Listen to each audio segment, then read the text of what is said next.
angular velocity and its relation with linear velocity.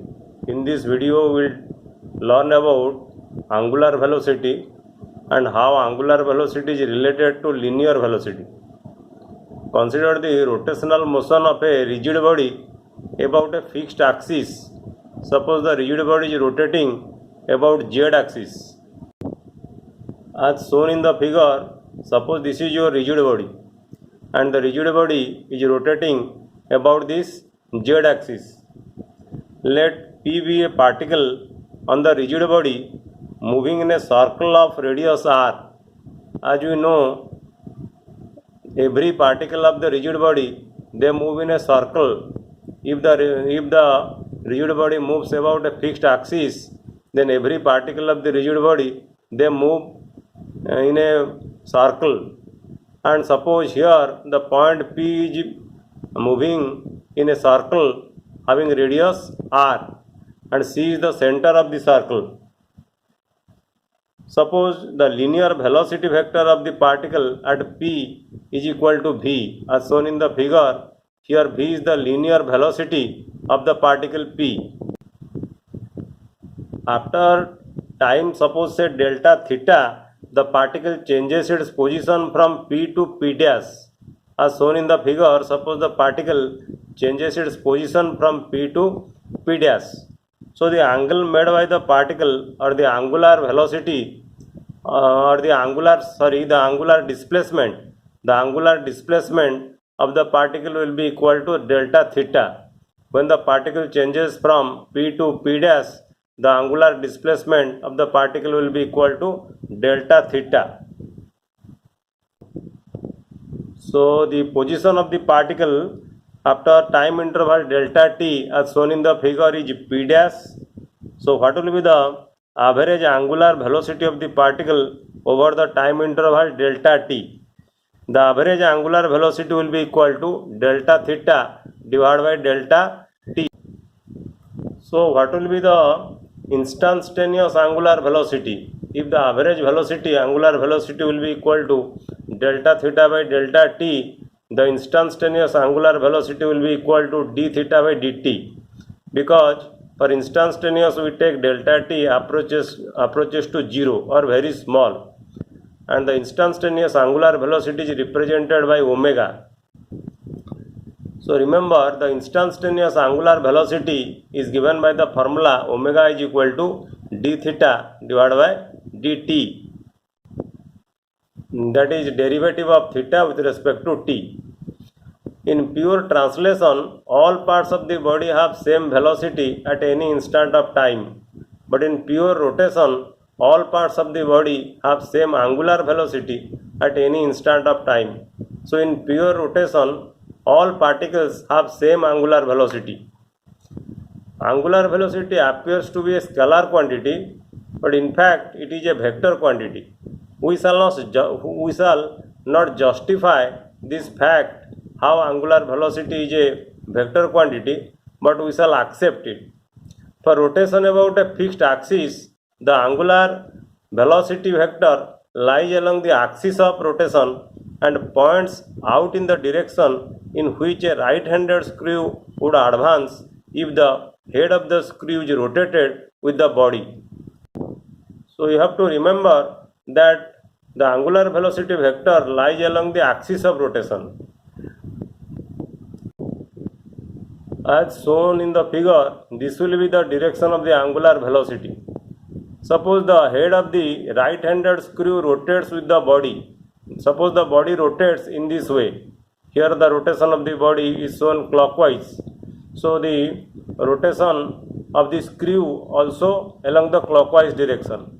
And when the body rotates along the clockwise direction, or the screw rotates along the head of the screw rotates along the clockwise direction, then the tip of the screw that will advance in the direction of the angular velocity like this. So this will be the direction of the angular velocity. And here the rotation is along anticlockwise direction. As shown in the figure, the rotation is along anticlockwise direction. So the head of the screw is also along the anticlockwise direction, and the direction of the tip of the screw will be along this direction. So this will be the direction of the angular velocity. and the magnitude of the angular velocity vector omega will be equal to d theta by dt, or derivative of theta with respect to t.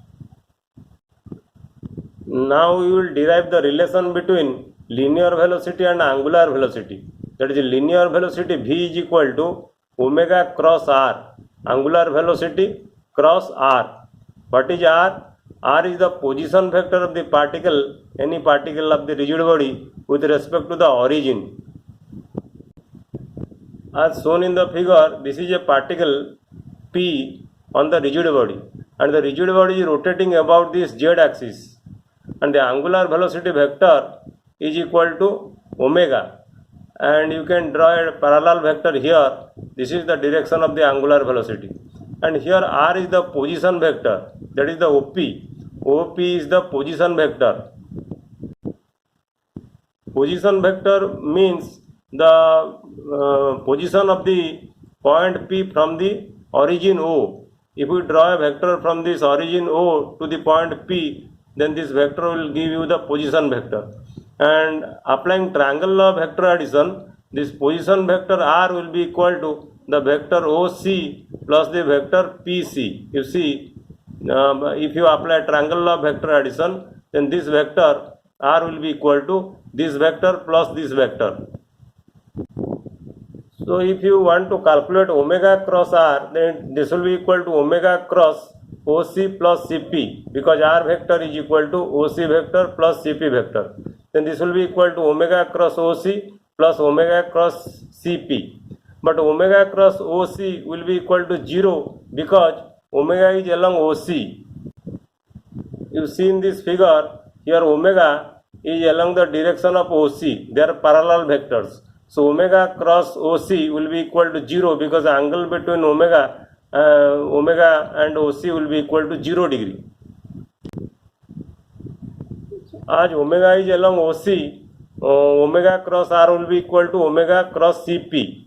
And what is CP? CP is the perpendicular distance. CP is the perpendicular distance from the point P to the axis of rotation.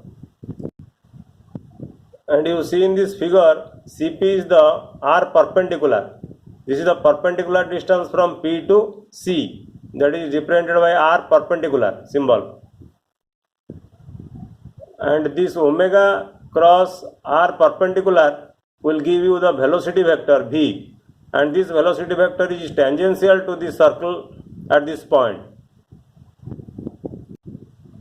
So omega cross R will be equal to V. This relation also holds good for rotation of rigid body with one point fixed.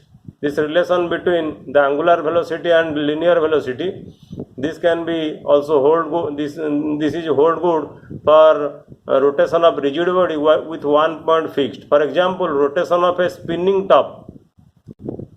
You see, in the case of spinning top, this is the direction of omega. This will be the direction of omega. You can write omega in this direction also along the z axis, and this is the vector R, position vector R. So omega cross the position vector R will give you V, velocity vector in this direction. So at every point in the spinning top you will get the velocity vector V. So you have to remember these two important notes. For rotation about a fixed axis, the direction of angular velocity omega does not change with time. Its magnitude may change from time to time, but the direction will not change. But for general rotation, that is the three-dimensional rotation or rotation matrix, the three-dimensional rotation we say it is rotation matrix. So in general rotation, both the magnitude and direction of the angular velocity may change from time to time.